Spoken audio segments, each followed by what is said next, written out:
रुको जरा, सबर करो। बोला धक्का मुक्की नहीं करने का, आराम से लेने का। हाँ। लेकिन ये साला कर क्या रहा है यहाँ पे? ভাই জানবি নাকি ওইগুলো খেলে কি হয় ভাই?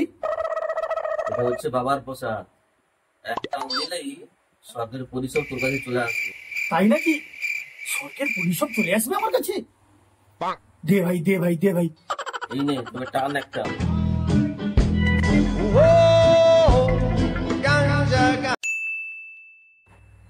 এটা আমার পুরন জন্ম, স্বাধীনতা সংগ্রামে গুলি মেরে দিয়েছে শালাগুলো আমাকে। ভাই হেলিকপ্টার কে চালাচ্ছে ভাই? রাস্তা চালাতে বল, পাখিগুলো ঢুকে পড়ছে মনে হচ্ছে। এ ভাই আর একটু গেলে পরিগুলো দেখতে পাবো ভাই, আর একটু একটু একটু